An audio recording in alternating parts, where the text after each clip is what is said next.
सावधान। इळमो अर्हन्ताडम् इळमो सिद्धाडम् इळमो आयरियाडम् इळमो अज्जायाडम् इळमो लोये सबसाहुडम्। मंगलमय मंगल करन वीतराग विज्ञान नमो ताहियाते भय अरहंतादि महान। करी मंगल करी हो महा ग्रंथ पठन के काज याते मिले समाज सब पावे निज पद राज पावे निज पद राज। राम कहानी सुनो रे राम कहानी राम कहानी सुनो रे राम कहानी। सुनत हरस आवे ओ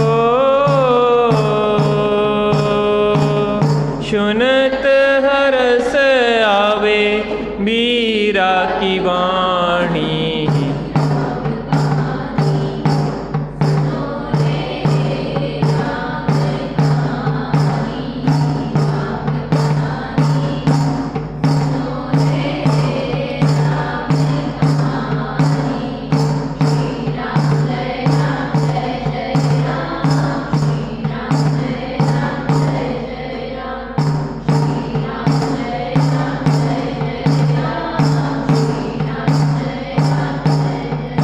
दशरथ के राज दुलारे कौशल्या की आंख के तारे ओ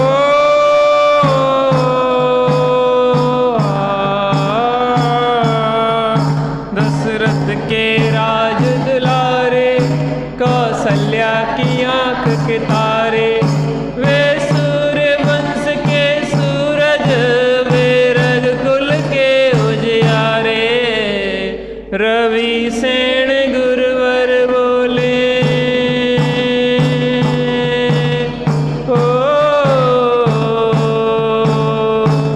रवि सेन गुरुवर बोले अमृतमयी वाणी।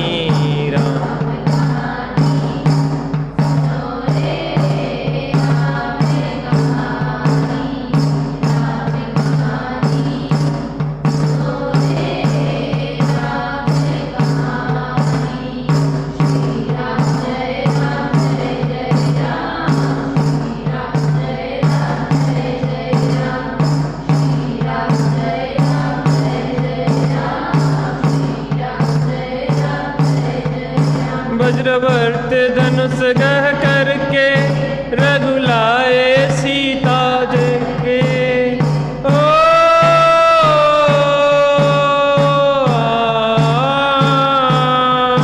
वज्रवर्त धनुष गह करके रघुलाए सीतावर के। घर त्यागे हुए बनवासी पितु की आज्ञा सिर धर के। लखन सियाले संग हो लखन सियाले संग छोड़ी राजधानी।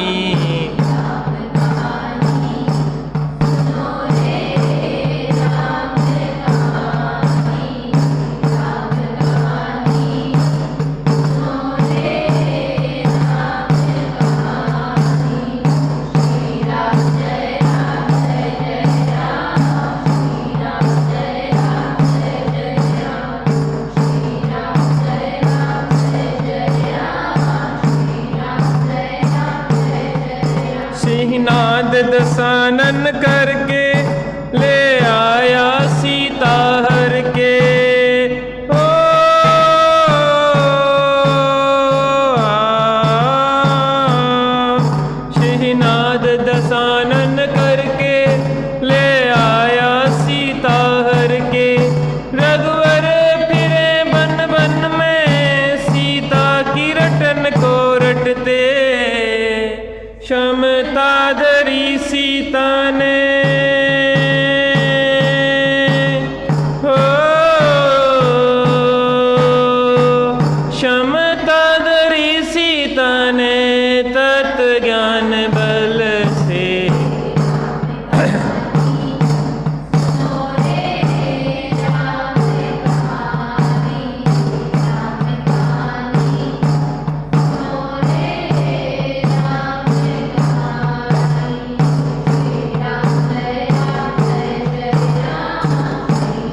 लखन दसानन बध करके रघुलाए सीता जय के।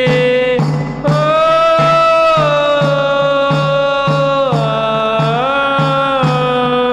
लखन दसानन बध करके रघुलाए सीता जय के। और भेंट में दे दी लंका विभीषण ज्ञानी को जय के। लखन सियाले संग हो लखन सियाले संग आए राजधानी।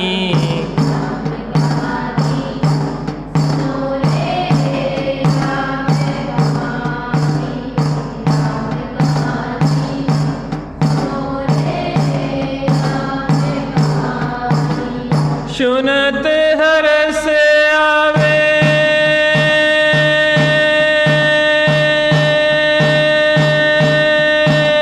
हो सुनत हरस आवे वीरा की वाणी।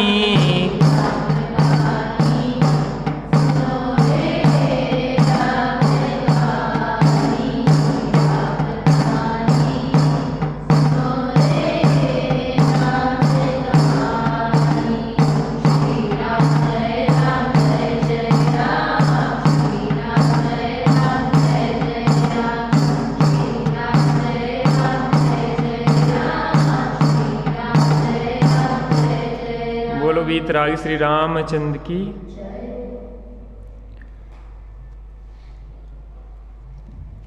जीवन में कुछ कार्य आवश्यक होते हैं, कुछ अनावश्यक होते हैं। कई बार जिन कार्यों से हमारा कोई प्रयोजन नहीं है, उन कार्यों को भी हम अपने सिर में लेके, सिर माथे लेके हम व्यर्थ उलझ जाते हैं। कोई मतलब नहीं है।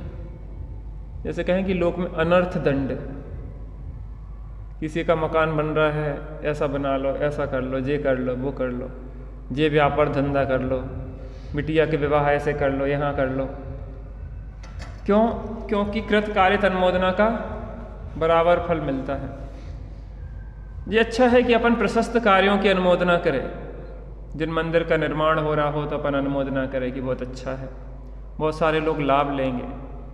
कोई आराधना के मार्ग में लग रहा है तो हम कहें बहुत अच्छा है, आप आराधना के मार्ग में लग रहे हैं। देवसाद गुरु की भक्ति पूजा उपासना में लग रहा है, हम उसकी अनुमोदना करें।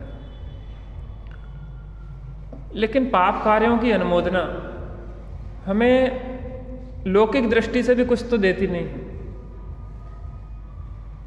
लेकिन हमें उस पाप कार्य की अनुमोदना से जो फल मिलता है वो बहुत दुखरूप होता है।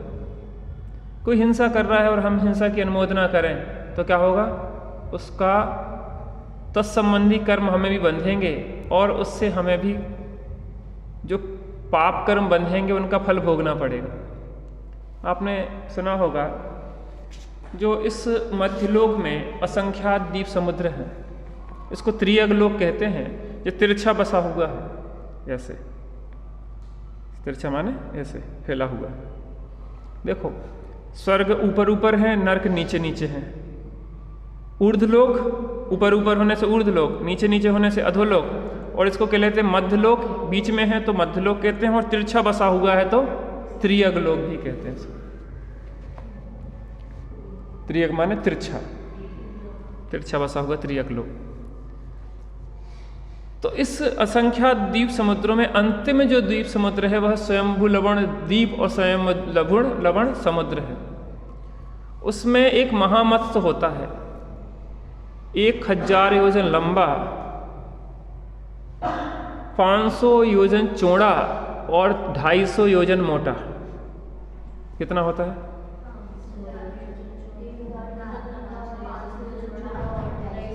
मोटा।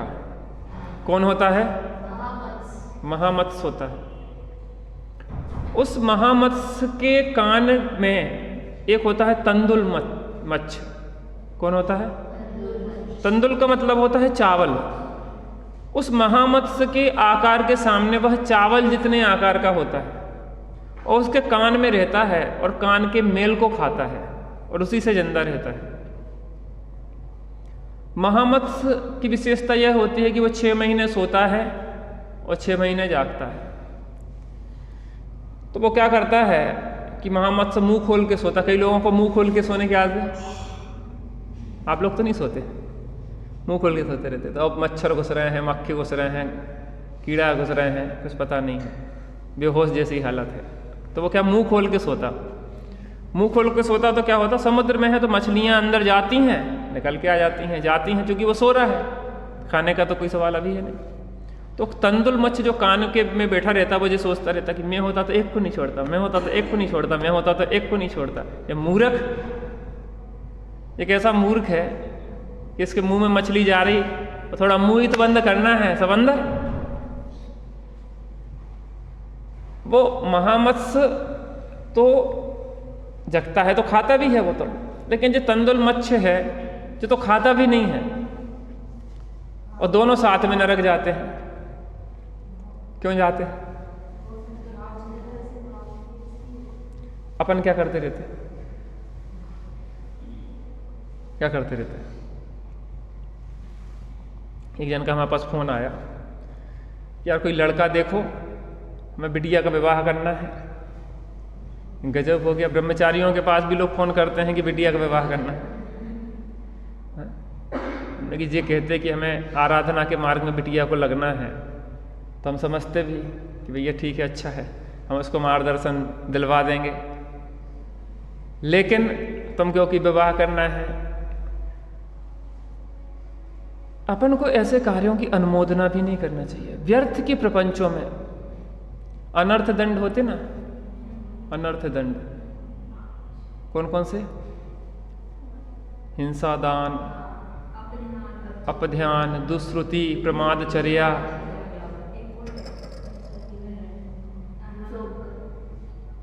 हिंसा दान में क्या होता है, किसी ने आया, वो हमारे पास सांप आ गया, जल्दी एक लाठी देना, लाठी देना। आपने लाठी दे दिया, वो क्या करेगा? वो देना, थोड़ा हमें जमीन खोदना है, थोड़ा आपके हमने सुना है कि वो फरसा क्या कहते हैं, फावड़ा कुलाड़ी या जो भी गेती है आपके यहाँ, तो वो खोदना है। तो अब क्या होगी इस जमीन में? हिंसा होगी, और हिंसा का फल किसको लगेगा? प्रमादचर्या, बिना देखे चले जा रहे हैं और बिना व्यर्थ में फूल पत्ती तोड़ते हुए चले जा रहे, कोई प्रयोजन भी नहीं है। आप ध्यान, खोटा ध्यान कर रहे, बैठे बैठे गंदे गंदे विचार कर रहे हैं, गंदी गंदी चीजें देख रहे हैं, गंदे गंदे सोच रहे हैं, दुष्श्रुति, बुरा सुनते हैं, खोटी बातों को सुनना, खोटी बातों को कहना, व्यर्थ की बकवास में लगे रहना, ये क्या है? अनर्थ दंड है। देखो, प्रसंग प्राप्त इस पर चर्चा अपन ने प्रारंभ की है। अपन ने पूर्व में देखा कि शत्रुघ्न ने मथुरा को जीता, वहाँ से चमरेंद्र आया और उसने मरी फैला दी, और सप्त ऋषियों के आने से वह मरी रोग दूर हुआ, फिर से वहाँ पे खुशहाल हो गया। यहाँ पे अयोध्या में भी राम राज्य चल रहा था, सब कुछ अच्छा चल रहा था। एक दिन की बात है कि नारद जी भ्रमण कर रहे थे। नारद जी को तो आप जानते ही हैं, क्या करते रहते वो? इधर की उधर करते रहते। अपन तो नहीं करते ये काम, नहीं करते ना, करना चाहिए। इधर की जो अच्छी बातें हैं उधर करना चाहिए। जिनवाणी की जो बातें हैं ना अच्छी अच्छी, घर में जाके सबको सुनाना चाहिए। सुनाना चाहिए कि नहीं? इधर की उधर करना चाहिए कि नहीं करना चाहिए? है? अच्छी बातें इधर की उधर करना चाहिए, और बुरी बातें अंदर में पचा लेना चाहिए, बुरी बातें। और बल्कि उल्टा ऐसा करना चाहिए, जैसे मंदिरों में क्या करते, एक दूसरे की बुराई करते रहते। यहाँ पे नहीं, सिंगोली में, वहाँ की बात करें, यहाँ की वहाँ बुराई करते रहते, क्योंकि वो जगह है ना, एक जगह मिलती जहाँ सब लोग इकट्ठे हो जाते हैं, और महिलाओं को तो बिना बोले रहा नहीं जाता। भगवान तो बैठे ही हैं, उन्हें तो देख लेंगे फुर्सत में। जे जिज्जी कभी मिल रही, रुको जिज्जी थोड़ी सुन तो जाओ, अरे वो उनकी भग गई, वो ऐसा हो गया, वो सब बातें हो जाएंगी। अब वो बहू के साथ पास बैठी, बहू ने बुराई करी सास की, तो सास ने दूर से देखा जरूर ये बुराई कर रही होगी। तो बाद में बहू चली गई तो उन्होंने पूछा, कहा जी क्या बुराई कर रही थी? नहीं नहीं, वो तो बुराई कर रही थी तुम्हारी, हमारी सास जैसी तो सास नहीं है। ये क्या है? अनर्थ दंड का है जी। अच्छा है, भले इसमें मायाचारी है लेकिन प्रशस्त माया है। ये प्रशस्त माया माने किसी को जोड़ने का कार्य कर रही। कुछ लोग तो ऐसी है कि ना भी बुराई कर रहे हो तो भी क्या कहेंगे, अरे वो तुम्हारी बहुत खराब है बहू, वो तो तुम्हारी बुराई है, बुराई करती रहती है। देखो एक चीज का हमेशा विचार करना, अभिप्राय अगर सही है तो हर चीज सही हो जाती है, अभिप्राय अगर गलत है तो हर चीज गलत हो जाती है। इसलिए ज्ञानी के जितने भाव होते हैं वह ज्ञानमय होते हैं, और अज्ञानी के जो भाव होते हैं वह अज्ञानमय होते हैं। जैसे सोने के जितने भी आभूषण होते हैं वह स्वर्णमय होते हैं, लोहे के जितने आभूषण होते हैं वह लोहमय होते हैं। अज्ञानी प्रेम करता भी दिखेगा तो मोह होगा उसके, मेरा बच्चा, मेरी लड़की, मेरी बहू। और ज्ञानी का भी प्रेम अगर दिख रहा है, वात्सल्य दिख रहा है, तो वो भी क्या है, वो उसको पारमार्थिक क्षेत्र में लगाना चाहेगा, वो अपने कल्याण के मार्ग में लगाना चाहेगा। तो यहाँ की वहाँ करना भी है तो क्या करो, अच्छी बातें करो। यहाँ से जो सुन के जाओ, दादी नहीं आ पा रही है तो दादी को अच्छी अच्छी बातें यहाँ की सुना के आओ कि आज हमने ये सुना था, ये सुना था, ये सुना था। और बुरी बातें वहीं की वहीं छोड़ के चले जाओ। तो नारद जी की एक आदत खोटी है, वो क्या करते हैं, व्यर्थ में टांग अड़ाते रहते हैं। एक बार क्या हुआ, नारद जी रत्नपुर गए। कहाँ गए? रत्नपुर गए, रत्नपुर। तो वहां के जो राजा थे रत्न रथ, क्या नाम था, कौन सा पुर था, और राजा कौन थे, रत्न रथ। उनकी एक बहुत ही सुंदर सुशील गुणवान कन्या थी, मनोरमा। क्या नाम था? मनोरमा बहुत सुंदर गुणवान कन्या थी, और वह जब युवा हो गई तो उन्हें उसके विवाह की चिंता लगी। किसके विवाह की? मनोरमा। अब क्या हुआ कि नारद जी पहुंचे तो नारद जी से पूछा कि नारद जी आप तो जगह जगह घट घट के वासी हो, जगह जगह भटकते रहते हो, घूमते रहते हो, आपको पता हो कोई लड़का अच्छा सा हो सुशील, तो आप बताइए। तो नारद जी ने कहा कि हमारी दृष्टि में एक लड़का तो है। नहीं क्यों? वो लक्ष्मण है ना अपना, नारायण लक्ष्मण अपनी दृष्टि में है, बहुत बढ़िया, अच्छा है। तो उनके 3 पुत्र बैठे थे वहां पे, वायुवेग, मनोवेग आदि। वायुवेग, मनोवेग और हरिवेग, ये 3 वेग बैठे थे। वेग माने बहाव। जब बहुत जल्दी गुस्सा आती थी ना तो वो बैठे, तो उन्होंने कहा कि वो तो अपना शत्रु है, हम तो उसको मारने की सोच रहे हैं, और तुम कह रहे हो कि अपनी पुत्री उसको दे दो, अपनी बहन उसको दे दो, ऐसे कैसे हो सकता है। और नारद जी का बहुत अपमान किया और मार पीट के भगा दिया वहाँ से। अब नारद जी को तो गुस्सा आप जानते ही हो कि नारद जी जब जिससे गुस्सा हो जाते हैं फिर उसकी खाट खड़ी किए बिना रहते नहीं हैं। तो नारद जी जब अपमानित हो गए, सुबह कहाँ पहुँच गए? लक्ष्मण के पास।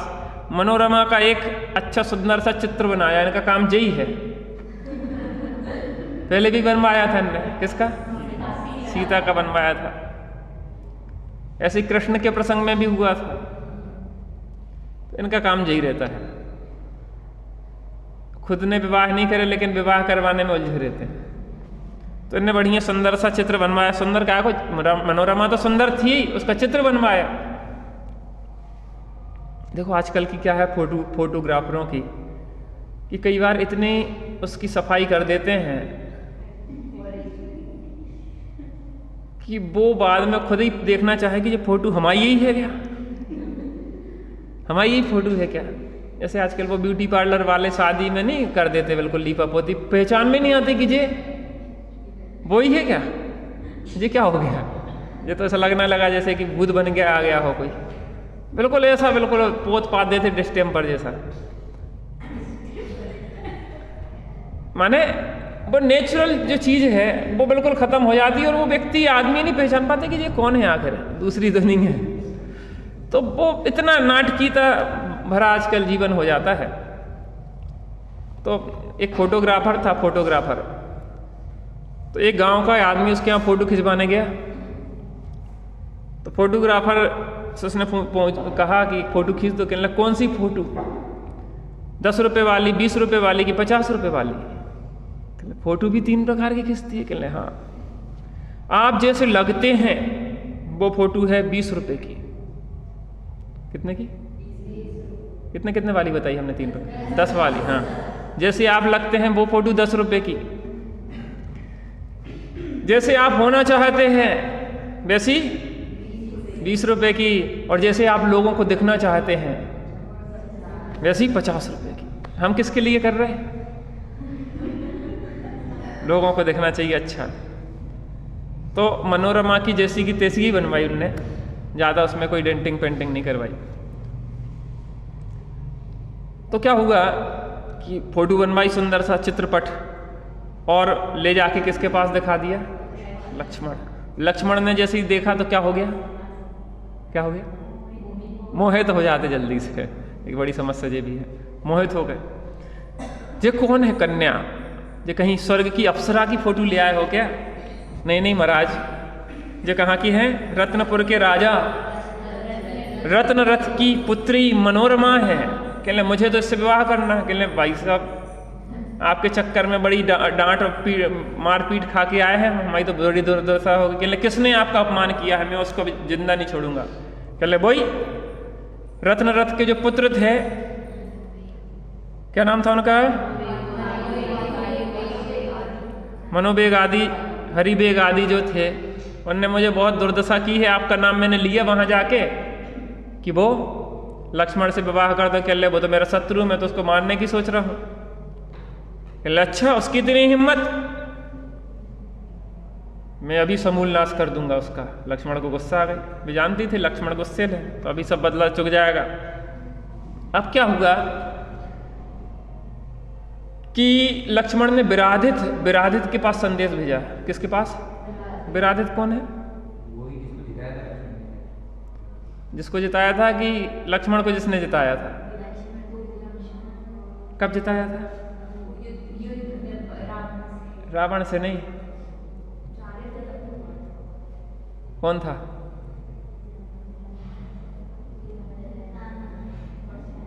हाँ?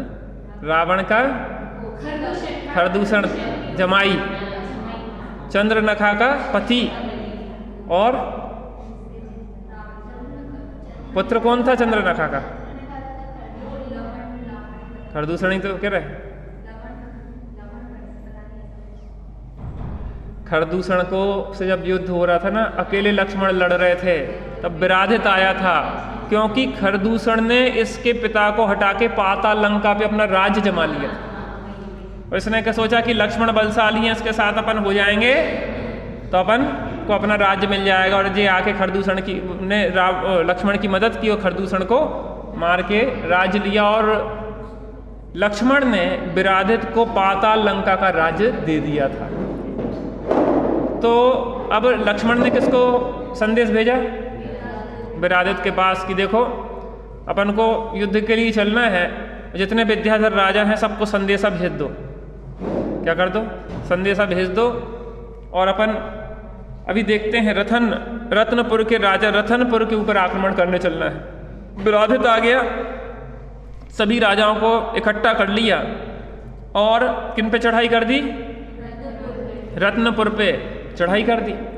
और जैसे ही लक्ष्मण का नाम सुना, किन्ने? उनके पुत्रों ने, हरिवेग, वायुवेग और मनोवेग ने, तो वे भाग गए वहां से। क्या हो गए?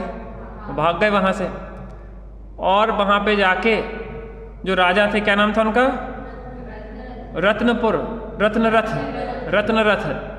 तो उनने अपनी बच्ची का विवाह किससे कर दिया? लक्ष्मण से। उनकी एक और पुत्री थी, उसका नाम था श्रीदामा। क्या नाम था? श्रीदामा। किसकी पुत्री? रत्न रथ की पुत्री एक श्रीदामा थी और एक मनोरमा थी। तो मनोरमा का विवाह किससे हुआ? लक्ष्मण से। और श्रीदाना का विवाह किससे हुआ? राम से। किससे हो गया? अब इनसे विवाह हुआ, हो गया, तो नारद ने टॉइंट कसा।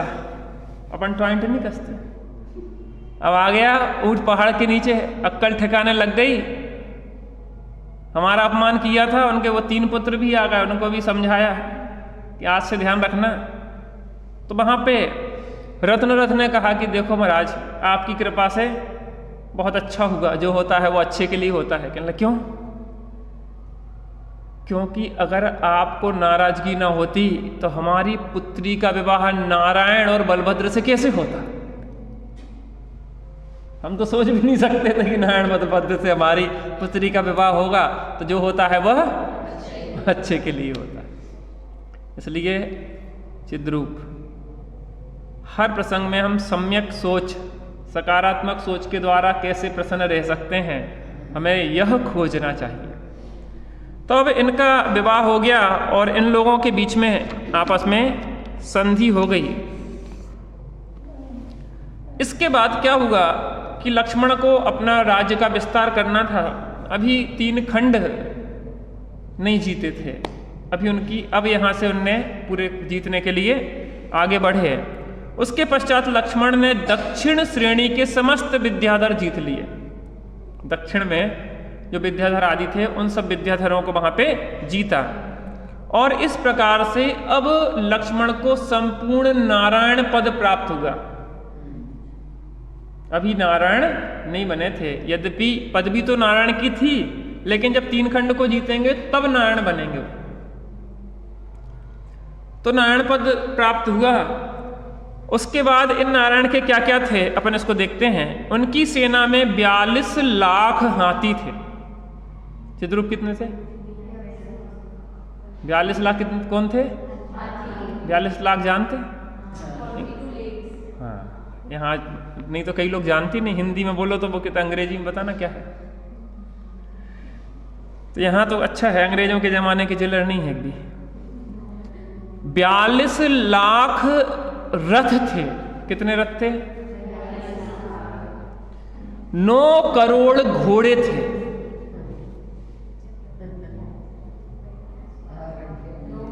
9 करोड़ घोड़े थे। 42 करोड़ प्यादे थे। हा? कौन? प्यादे माने क्या होता है? पैदल सैनिक। पैदल सैनिक जो थे कितने थे वो?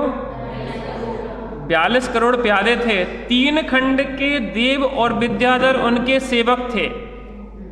3 खंड के जो भी थे ना देव और विद्याधर उनकी सेवा करते थे। देखो जो देवगति के देव होते हैं वो ऊर्ध्वलोक में भी रहते हैं, वो मध्यलोक में भी रहते हैं और वे अधोलोक में भी रहते हैं।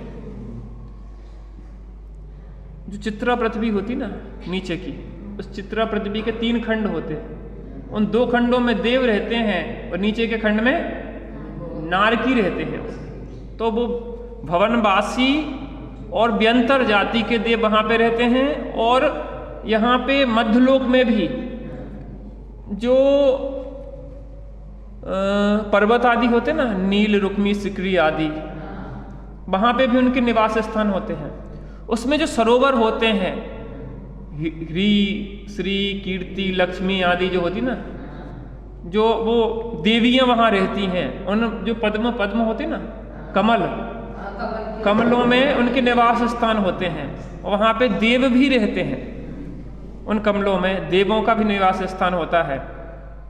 तो इस तरीके से देव तो तीनों में रहते हैं। ऊर्ध्व में तो वैमानिक देव रहते ही हैं। अधोलोक में भवनवासी, व्यंतर और ज्योतिषी तो मध्यलोक में रहते ही हैं। जो तारा है, प्रकीर्णक है, चंद्र है, सूर्य है, जो ज्योतिषी आदि देव के विमान हैं, इनमें ज्योतिषी देव रहते हैं। और बाकी व्यंतर आदि भी मध्यलोक में इनके रहने के स्थान हैं। तो यहाँ पे भी वह रहते हैं, तीनों जगह रहते हैं। लेकिन मुख्यतः से ऊर्ध्वलोक में इनकी बहुलता होती है, क्योंकि 16 स्वर्ग नो ग्रेव्यक, अनुत्तर और अनुदिश आदि विमान क्या है, ऊर्ध्वलोक में ही होते हैं। बहुत क्षेत्रफल है उसका लंबा चौड़ा, यहाँ तो छोटा सा क्षेत्रफल है। तो क्या हुआ, 3 खंड के जो देव और विद्याधर थे वो उनकी सेवा करते थे। देखो अपन एक चीज हम विचार आता है कि अपन कहते हैं कि देव का प्रभुत्व ज्यादा होता है, लेकिन देवों का प्रभुत्व जिनका होता है वो प्रभुत्वशाली देव भी चक्रवर्ती नारायण आदि की सेवा करते हैं। आप विचार करो इस विषय में। मानेगा उनके एक एक अस्त्र शस्त्र के लिए हजार हजार देव, तो हमने जो विचार कर रहे हैं कि वो तो बल्कि इतने कमजोर हैं कि मनुष्यों की सेवा में लगे रहते। मनुष्य देव की सेवा में नहीं लगे रहते। कौन से मनुष्य देव की सेवा में लगे, लेकिन देवगण मनुष्यों की सेवा में जरूर लगे। तीर्थंकर का जन्म होगा तो वहां से भागे चले आएंगे, घर में आएंगे तो आ जाएंगे, जन्म में उसमें काम धंधा चाहिए, वहां से कपड़े ले आना है, यहाँ से ये करना है, वहां से वो करना है। तो देवगति कोई अच्छी नहीं है, अच्छी कौन है, मनुष्य गति। मनुष्य गति में आराधना होती है। देखो तीर्थंकर की पालकी उठाने का प्रसंग आता है जब, तो क्या होता है, कौन पालकी उठाए, बाकी काम तो देवों ने सब निपटा दिए थे, लेकिन पालकी उठाने के नंबर पे कौन आ गया आगे, मनुष्य ने का लड़ाई होने लगी, विवाद हो गया, या हम उठाएंगे उन्होंने कि भैया निपटारा करवाओ, उन्होंने कि जो इनके साथ दीक्षा ले सकता हो, संयम अंगीकार कर सकता हो उससे, तो फिर क्या होगा, मनुष्य ने पालकी, भजन में नहीं है, शिव का लेके आए पालकी, याद है?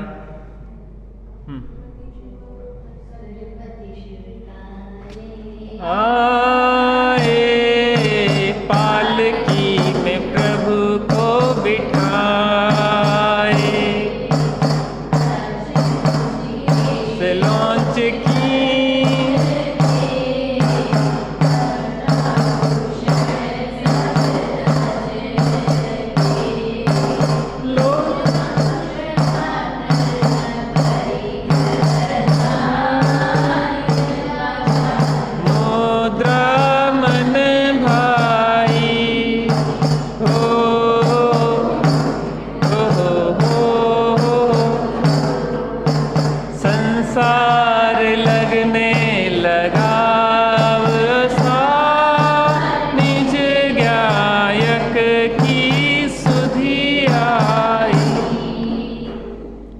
यहाँ पे देव आदि भी इनकी सेवा में लगे हुए थे।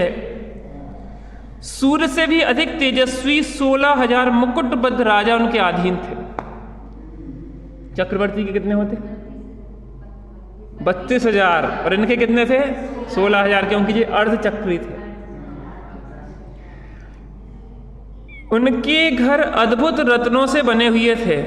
किनके, नारायण का जो घर था अद्भुत रत्नों से बना हुआ था, और उनके शंख, चक्र, गदा, खड़ग, दंड, नागसैया और कौस्तुभ मणि, ये 7 रत्न थे। कौन कौन से थे,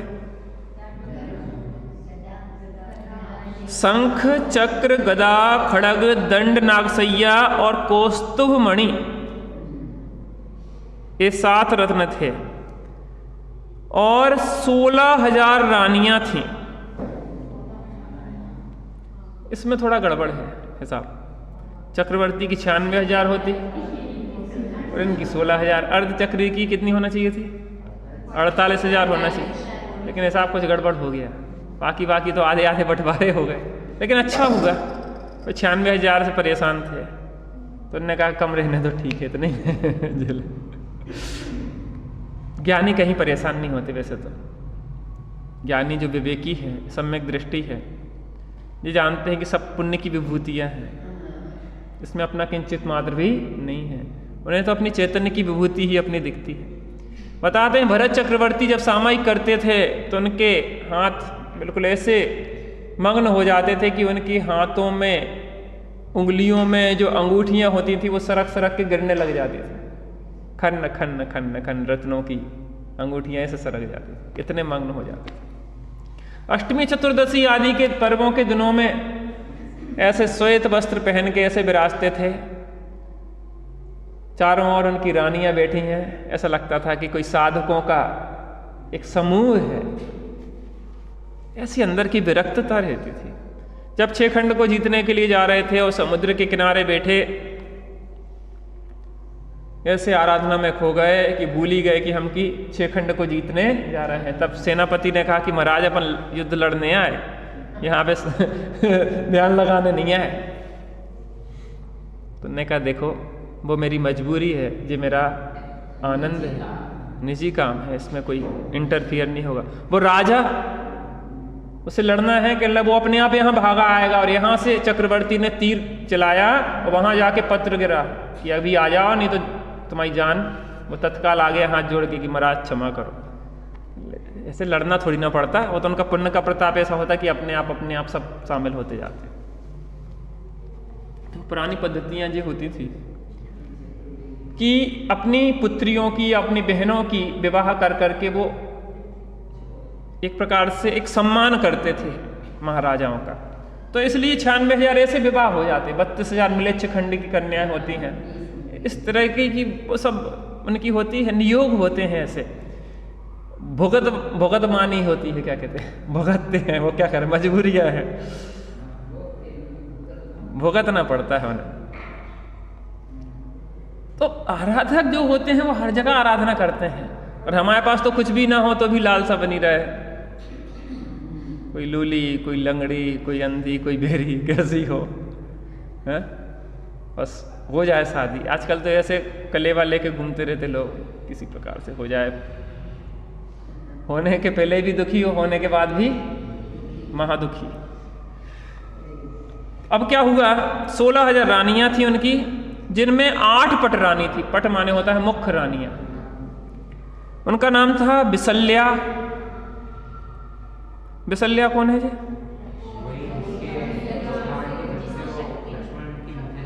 मूर्छा चली गई। आप लोगों की मेमोरी पावर बहुत अच्छी है। तुम कहाँ गायब हो गए थे कल? हैं? कल की ज्यादा तैयारी चल रही थी। कैसा क्या पेपर तुम्हारा? वेद विज्ञान पूर्वक?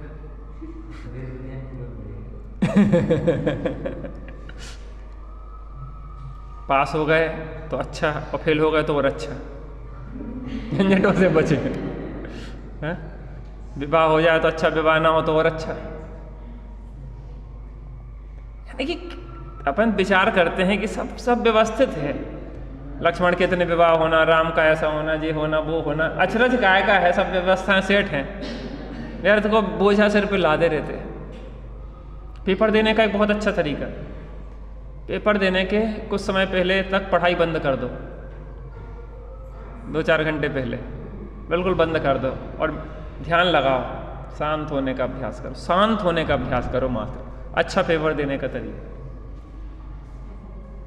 क्या करो, बिल्कुल शांत करो मन को, और जैसे ही आपका मन शांत होगा ना, आपको अपने आप सब याद आने लग जाएगा। आप कितनी बार पढ़ चुके उस विषय को, तत्काल में 1 घंटे पहले अगर उसको रट के घोलो, भूल हो जाओगे।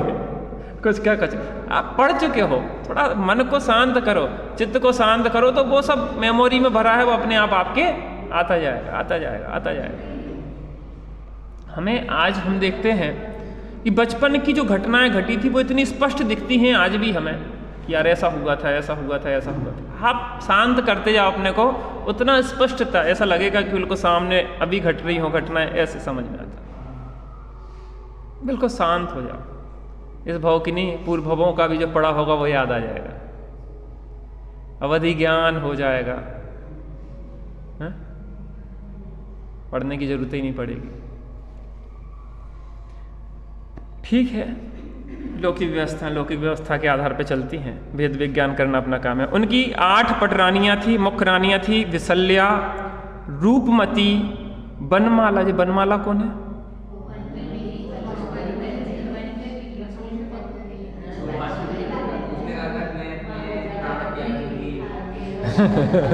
वो फांसी लगा रही थी जो जंगल में। अर्धरात्रि को मिडनाइट वॉक के लिए गए थे वो जब, और वो कहने लगे कि लक्ष्मण से विवाह होना है, तो उन्हें खबर मिली कि तो लक्ष्मण और राम तो वनवास के लिए निकल गए। तो क्या हुआ कि वो गई और जाके जंगल में जाके उसने फंदा लटकाया कि हे वन देवता, अगर लक्ष्मण आए तो कहना कि वनमाला तुम्हारी याद में। आप लोग तो नहीं करेंगे ऐसा? हाँ? लक्ष्मण वहीं घूम रहे थे। मैंने कहा देवी जी क्या हो गया है, आप क्या कर रही हैं? नहीं मैं लक्ष्मण जी सामने खड़े, कहा को मर रही फालतू में, उतर जाओ नीचे। नहीं, नाटक वो ओरिजिनल था क्योंकि उन्हें थोड़ी ना पता कि लक्ष्मण यहाँ आ जाएंगे, वो तो आ गए, भाग्य से तो आ गए। तो ये कौन है, क्या नाम था उसका? वनमाला। कल्याणमाला, रतिमाला, भगवती, जित पद्मा और मनोरमा। मनोरमा कौन है?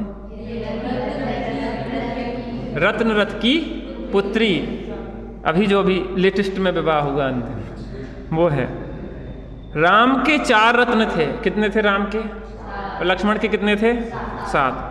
हल, मूसल, रत्नमाला और गदा। कौन कौन से? उनकी 8000 रानियां थी। कितनी थी?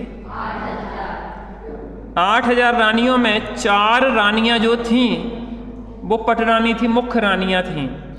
उनमें से कौन थी पहली?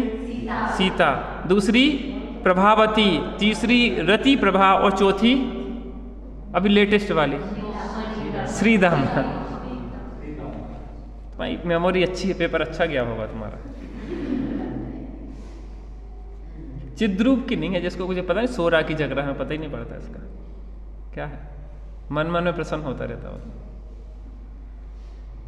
अपन को झंझटों में नहीं पड़ना, ये तो फंस गए व्यर्थ में, है ना। अपन तो पंचम काल में है जी, चौथे काल की बात है। कौन से तीर्थंकर के काल की? महावीर। 20वें तीर्थंकर मुनि सुव्रतनाथ भगवान के काल की बात है ये। वे तो प्रभुत्वशाली थे, बलवान थे, उनके पास बहुत सामर्थ्य थी। अपने पास इतनी सामर्थ्य नहीं, अगर उलझ गए तो फिर निकलना बड़ा मुश्किल होगा। चक्रव्यूह है संसार का ये तो। नैतिक क्या है विचार तुम्हारा?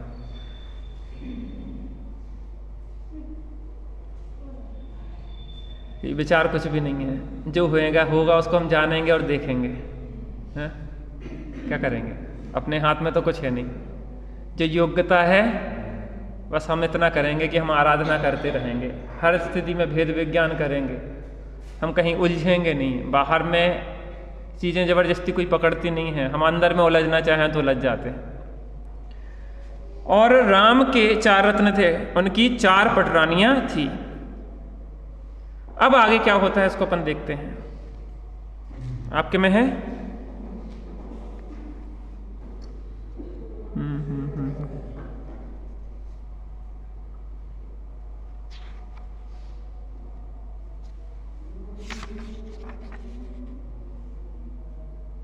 कहाँ तक आ गए थे अपन कल?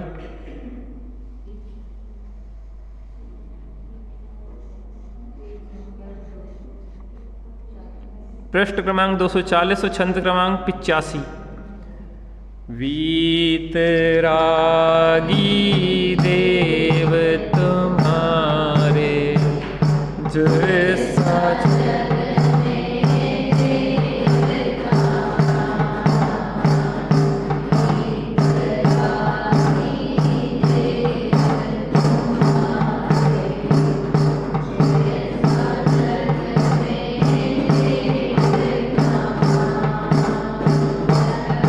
मार्ग बताया है जो जग को कह न सके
काज चल रहा था, राम लक्ष्मण के शुभ दिन चल रहे थे, अरे आनंद से सब लोग वहां पे थे।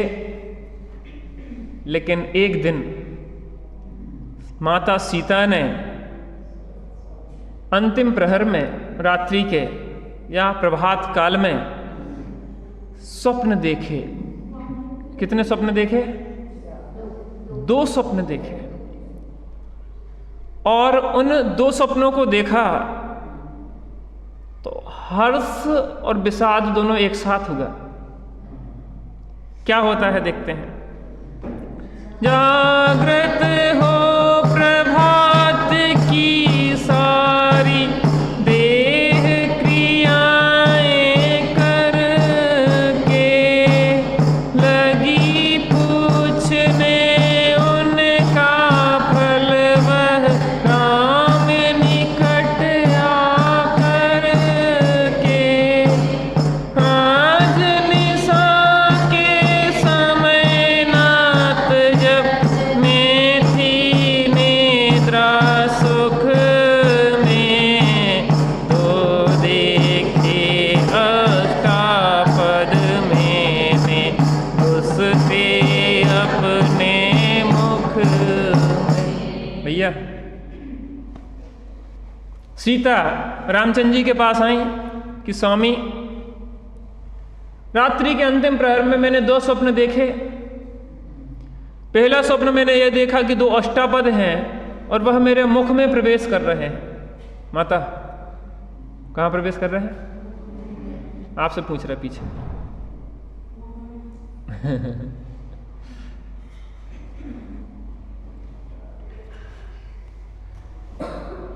देखो, शरीर का स्वास्थ्य अलग है और आत्मा का स्वास्थ्य अलग है। शरीर के स्वास्थ्य को आत्मा के स्वास्थ्य पे हावी नहीं होने देना चाहिए। एक चीज बताएं, इस शरीर के लिए कितना ही करो, लेकिन इसका परिणाम स्वतंत्र और स्वाधीन है। अपन कितना ही इसको मेंटेन रखें, मेंटेन कहते क्या कहते हैं, मेंटेन रखें, लेकिन उसके बाद भी गामा पहलवान था ना, बहुत मेंटेन रखता था, लेकिन शरीर जब बिगड़ा तो अपने चेहरे की मक्खी भी नहीं भगा पाया जो ट्रकों को रोक लेता था। इस शरीर का ऐसा ही स्वभाव है, ज्यों पोसे त्यों त्यों क्या है, दुर्जन देह स्वभाव बराबर, मूर्ख प्रीति। इससे तो भेद विज्ञान करने ही योग्य है। इस पंचम काल के शरीर क्या है? ये खटारा 3rd क्लास गाड़ियां मिली हैं अपन को। कौन सी मिली है? सेकेंड हैंड होती, एक 3rd हैंड होती। 3rd हैंड वाली गाड़ियां ऐसी खटारा है कि उसको जबरदस्ती धक्का देते रिपेयरिंग कर करके चलाना पड़ती है। 4थे काल की गाड़ियां तो सरपट दौड़ती थी, लेकिन अब इतनी खटारा स्थितियां हैं। देखो, इसलिए तो 4थे काल में अधिकतर लोग वृद्धावस्था में दीक्षा लेते थे। और पंचम काल में भरत जी ने स्वप्न देखा कि नव युवक दीक्षा लेंगे, नए बच्चे आराधना के मार्ग में लगेंगे। वृद्धावस्था में चूंकि सामर्थ्य नहीं बचेगी, क्षीण होता जाएगा। हुंडा और अवसर्पणी पंचम काल है, इसमें शक्ति, सामर्थ्य, बल, मानसिक बल, शारीरिक बल भी घटेगा और मानसिक बल भी घटेगा। मानसिक रूप से हम टूटेंगे। अब नहीं है बस की, अब तो नियम छोड़ देना चाहिए, अब ऐसा कर दो, अब क्या हुई है। लेकिन जिसने युवावस्था में आराधना की होगी ना, उसकी आराधना बनी रहेगी। जिसने जीवन भर नहीं किया होगा आराधना आदि, तो वृद्धावस्था में तो बड़ी मुश्किल है। जब कोई सहयोग नहीं देगा, लोग ताने देंगे, जगह जगह से बिल्कुल टॉर्चर किया जाएगा। एक घटना देख रहा था पहले कि एक सास को लकवा लग गया। लकवा, पति दिन भर व्यापार धंधा के लिए जाता था और रात में आता था तो अपनी माँ को चोटें लगी हुई देखता था, कहीं सिर फूटा है, कहीं यहाँ लगी है, कहीं वहाँ लगी है, और वो तो लकवा में थी। उसको समझ में नहीं आता था कि ये क्या होता। वो कहती थी उसकी पत्नी कि वो गिर पड़ी होंगी, ऐसा हो गया होगा, वैसा होगा, उसको पता नहीं क्या है, क्या होता रहता। उसने CCTV कैमरा लगाया। जब सीसीटीवी कैमरा में जो दृश्य आया कि वो उसको पटक पटक के मारती थी, उठा उठा के ऐसे पटकती थी सास को, जो लकवा की पेशेंट, जो हाथ पांव नहीं चल रहा, शरीर नहीं चल रहा, बोल नहीं पा रही, ऐसी दुर्दशा करती थी। पति ने कहा कि ऐसी स्त्री से के साथ हम नहीं रहना चाहते, हम इसको छोड़ना चाहते, जो हमारी माँ के प्रति इतनी क्रूर हो, हम इसके साथ कैसे रहेंगे। लेकिन मैं ये कह रहा कि जो भी स्थिति होगी ना अपने साथ, अपन इतना तत्व ज्ञान मजबूत कर लो कि हर स्थिति में हम समता भाव रख सकें। तत्व का ज्ञान का, सीता ने समता कैसे रखी? तत्व ज्ञान बल से। और हम समता कैसे रखेंगे? पर अभी तो और ज़्यादा ज़रूरत है। इस काल में बहुत स्थितियां बिगड़ने वाली हैं, बिगड़ी हैं और बिगड़ेगी आगे चल के। इसलिए हर स्थिति में भेद विज्ञान को, अनुकूलताएं हो तो भी भेद विज्ञान करो, प्रतिकूलताएं हो तो भी भेद विज्ञान करो। जो भी समय लगे मिले ज़्यादा से ज़्यादा आराधना में लगाओ। इस जगह से हमें निकलना है, जो रहने लायक नहीं है, जो आराधकों के योग काल नहीं है। यहाँ आराधक बहुत कम होते हैं। पहली बात तो आराधक सम्यक दृष्टि आते नहीं है इस काल में, और यहाँ कोई सम्यक दृष्टि ज्ञानी बन जाए तो बहुत दुर्लभ है। उसको साधना टिकाए रखना। माउंट एवरेस्ट की चोटी पे पहुंचना जितना सरल है, उतना उस पर खड़े रहना, उस पर रुके रहना कठिन है। आप उस स्थिति को बनाए रखें। इस काल में आराधना की सातत्यता ये बहुत दुर्लभ है। इसलिए जो भी स्थिति है भेद विज्ञान करो, कहीं उलझो नहीं, ज़्यादा पसारा नहीं फैलाओ। जैसे कुछ लोग दुकान होती ना, दुकान बहुत फैला लेते हैं और बाद में शाम को उतना ही समेटने में समय लगता कि नहीं लगता, पूरी आधी रोड पे रख लेते दुकान। इस पंचम काल में दुकान फैलाने लायक नहीं है, क्योंकि समेटने में जिंदगी निकल जाएगी और मरण समय निकट आ जाएगा। इसमें तो जितने कम से कम में अपना काम चल सके ना, उतने कम से कम में अपना काम चला के फटाफट निपट लो। अपने कल्याण के लिए, आराधना के लिए ज़्यादा से ज़्यादा समय लगा दो, तो ही सार्थकता है, नहीं तो जीवन तो जा रहा है। तो जो स्वप्न देखे, तो दो स्वप्न देखे, एक तो अष्टापद, दो अष्टापद सीता के मुख में प्रवेश करते हुए देखे। दूसरा क्या देखा? गिरी तथा पुष्पक विमान से मैं निज सुध बुध खो कर आई हूँ इस समय आप तट, मन में व्याकुल होकर उत्तर दें नाथ आप इन सपनों का क्या फल है। बार बार दुष्शंकाओं से होता चेत विकल। दो स्वप्न देखे और रामचंद्र जी के निकट आके पूछा कि एक स्वप्न देखा कि दो अष्टपद मेरे मुख में प्रवेश कर रहे हैं, दूसरा स्वप्न देखा कि मैं पुष्पक विमान से गिर पड़ी हूं। पुष्पक विमान कौन था? हाँ, रावण का पुष्पक विमान जो लाए थे, वो पुष्पक विमान से कौन गिर पड़ा है? सीता।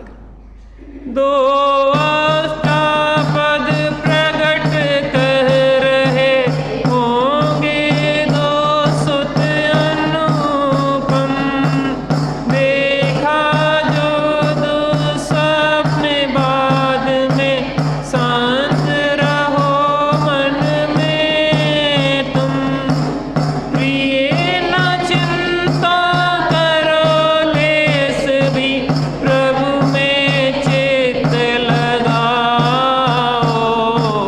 पूजा दान आदि कृत्यों से उसको तुम बिसराओ।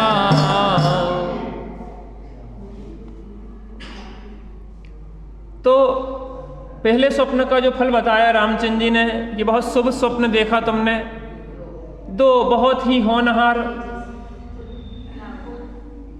और तद्भव मोक्षगामी बालक तुम्हारे गर्भ में आ गए हैं। और दूसरा जो फल है उसके लिए रामचंद्र जी मौन हो गए। तुम उसकी चिंता नहीं करो, जो होगा अपन देखेंगे।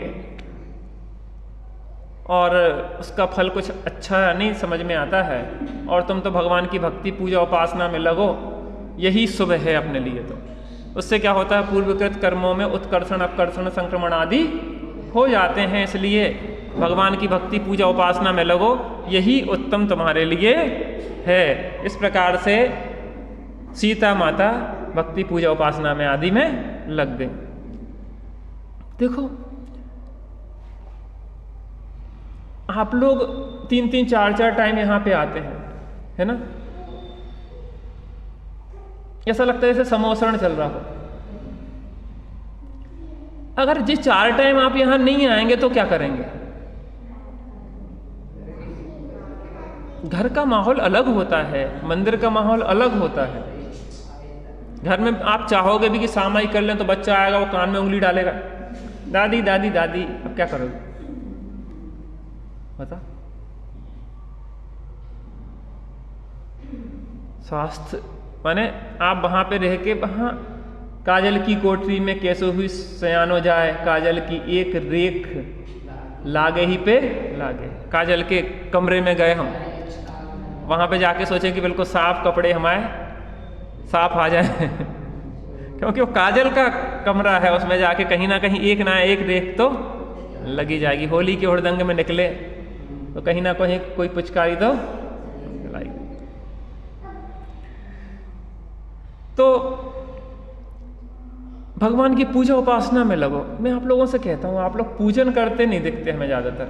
आप लोग अलग से कर लेते हो, मेरे अलावा तो मुझे नहीं पता कि जिस टाइम में आता उस टाइम शायद आप लोग नहीं आते हो। किस टाइम करते हैं आप लोग पूजन? हैं? क्यों दीदी, कौन टाइम? षड आवश्यक कर्तव्य में पहला आवश्यक कौन सा है? देव पूजा गुरुपास्ति स्वाध्याय संयमस्तप चैती गृहस्थाणाम षट्कर्माणि। दिने दिने करना चाहिए कि महीने महीने कि पर्व पर्वे? क्या लगता है आप लोगों को पूजन में? क्या लगता है? ये कोई मुख्य कार्य नहीं है। सबसे पहले पूजन करना लिखा, तुम भी लापरवाही कर रहे हो। पता नहीं क्या लगता आप लोगों को, काहे में जीवन लगा रहे हैं हम, समझ में नहीं आता। ऐसा नहीं है, आप और जगह की अपेक्षा काफी अच्छे हैं, लेकिन और अच्छा भी तो हुआ जा सकता है। पूजन में बड़ा मजा आता। हम तो अपनी मस्ती में खूब पूजन करते ना, हाँ बहुत अच्छा लगता। भक्ति पूजन, अभी शाम को आप लोग भक्ति करते थे, 15 मिनट पहले आओ ना, बढ़िया भक्ति करो, आपको बड़ा दिन भर की जो टेंशन है प्रेशर है वो ऐसे भाग जाएंगे आपके। दिन भर लड़ाई झगड़ा चे पे पे पे पे पे में दिन भर चला जाता, टेंशन वही घूमती रहती, मथते रहते, उसको मथते रहते कि नहीं मथते रहते? आप भक्ति करोगे ना तो आपको मन पलट जाएगा एकदम से। और दूसरे के लिए नहीं, अपने लिए खूब भक्ति करो, अकेले बैठ के भक्ति करो। जीवन आराधना के लिए मिला है। तो सीता ने क्या किया?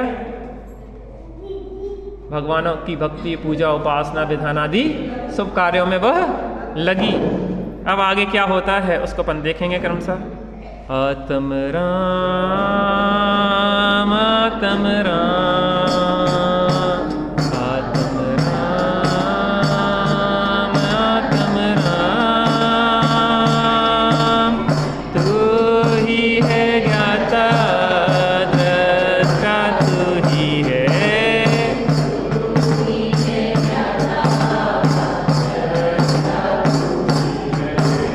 मैं ही हूँ ज्ञाता दृष्टा, मैं ही हूँ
वीतरागी श्री रामचंद्र की।